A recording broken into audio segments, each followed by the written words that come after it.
Assalomu alaykum aziz kuzatuvchilarim, kanalimga xush kelibsizlar. Bugun sizlar bilan ertalabki nonushtaga tezda tayyor bo'ladigan ajoyib, juda ham mazali yegulik tayyorlashni o'rganamiz. Bismillahirrohmanirrohim deb ishimizni boshlaymiz. Birinchi bo'lib idishimizga 1 stakan qatig'imizni solib olishimiz kerak. 3 osh qoshiqda shakar qo'shamiz. Yarim choy qoshiqda tuz, 1 choy qoshiqda chayni soda soldim. Bitta dona tuxumni chaqib qo'shaverasizlar. Xohlasanglar olma sirkasidan foydalaninglar, xohlasanglar уксусdan ham foydalansanglar bo'ladi. Bitta choy qoshiqda men olma sirkasidan qo'shib yubordim. Hamma mahsulotimizni bir xil bo'lguncha yaxshilab aralashtirib tashlashimiz kerak. Yaxshi aralashgan qatuli massamizga 4 stakan elangan unimizni qo'shib, xamir qorishni boshlaymiz. Unni hammasini solganim yo'q. Yarmini solib aralashtirib, lapata bilan sal xamir holatiga kelgandan keyin qolgan unlarni ham solib, qo'limizda yaxshilab mushtlab xamir qorib olishimiz kerak. Juda ham yumshoqqina, nejniy xamir bo'lishi kerak. Qattiq qilib qo'ymanglar buni xamirini.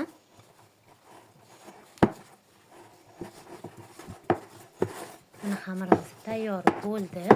Endi stolimizga uni sepib, xamirimizni tushirib, ozgina stolda xamirimizni mushlab, xamirga ishlov berib olishimiz kerak. Qo'lga sal yopishadigan yumshoqqina xamir bo'lishi kerak.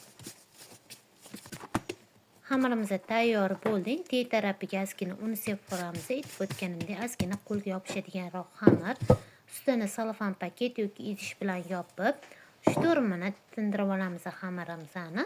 Keyin ustiga teg tarafiga yaxshilab un sepib turib, qo'limiz bilan ozgina ochib olib, keyin juva yordamida kattaroq qilib ochib olishimiz kerak. Aziz kuzatuvchilarim, kanalimga yangi bo'lsanglar, obuna bo'lib qo'yishni unutmanglar. Videolarga bittadan like bosib qo'ysanglar, hammanglardan minnatdor bo'lardim. Shunchalik mehnatimni qadrlayotganingiz uchun hammanglarga kattakon rahmat.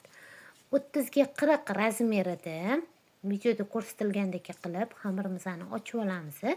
Keyin 30 gram xona haroratda turgan margarinni hamma yog'iga surib chiqamiz. Agar sizlarniki ham menga o'xshagan xolodilnikda turgan bo'lsa, ozginagina mikrovolnovkada eritib olsanglar bo'ladi.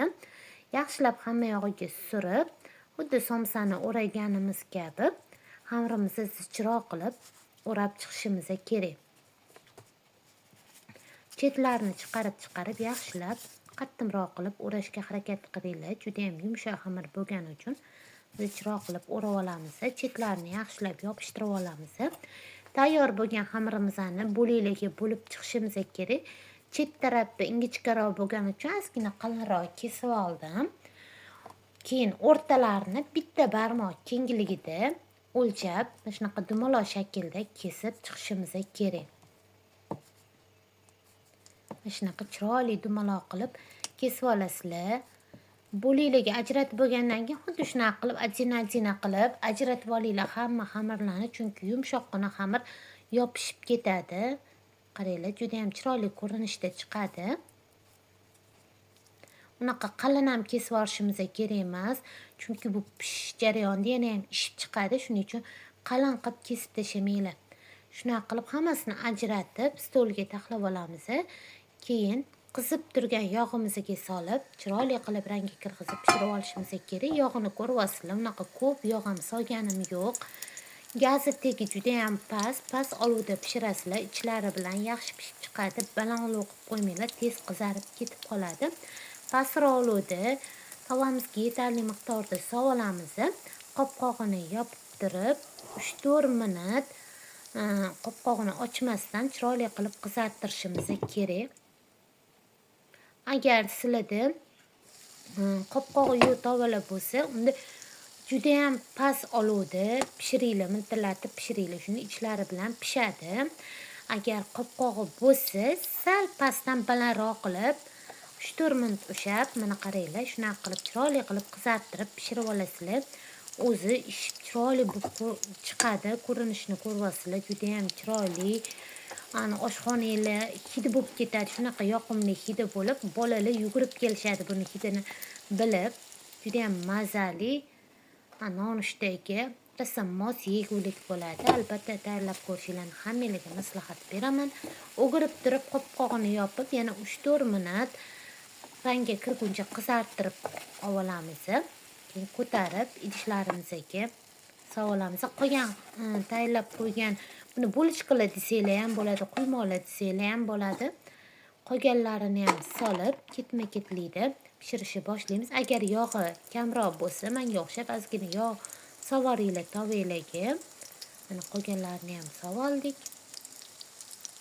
O'zi sekin, juda ham chiroyli bo'lib ko'tariladi. Uksus solganinglarga ham yoki olma sirkasi sovorsanglar ham aytib o'tganimdek ko'tarilishga juda ham yaxshi yordam beradi. Mazasini keslik qilib qo'ymaydi, mazasiga ta'sir qilmaydi. Mana vilka bilan ozgina chetinimda ko'tarib bosib turib o'girib chiqasizlar. Qaranglar, juda ham chiroyli bo'lib ishib chiqadi. Oldi orqani chiroyli qizartirib dasturxonga tortsanglar bo'ladi. Mana shu xamirdan shuncha manda ajoyib yegulik tayyor bo'ldi. Yumshoqligini qaranglar, bossanglar yana qaytib joyiga qaytadi. Ichlari bilan juda ham yaxshi bo'lib pishib chiqqan. Xavotir olmasdan albatta tayyorlab ko'ringlar. Bu yeguliklarni shokoladlar bilan tortsanglar bo'ladi, murabbolar bilan tortsanglar bo'ladi. Ustiga xohishga ko'ra saxarni pudra ham sepib bo'ladi. Lekin o'zini ham mazza qilib yeyishadi bolalar. Agar shokoladlarni eritib turib quyib yuborsanglar ham yana ham mazali, juda ham ajoyib yegulik bo'ladi. Ertalabki nonushtaga albatta tayyorlab beringlar. Aziz kuzatuvchilarim, videolarimni yoqayotgan bo'lsa like bosishni unutmanglar. Sog' salomat bo'linglar. Yaqinlaringlar uchun o'zinglarni asranglar.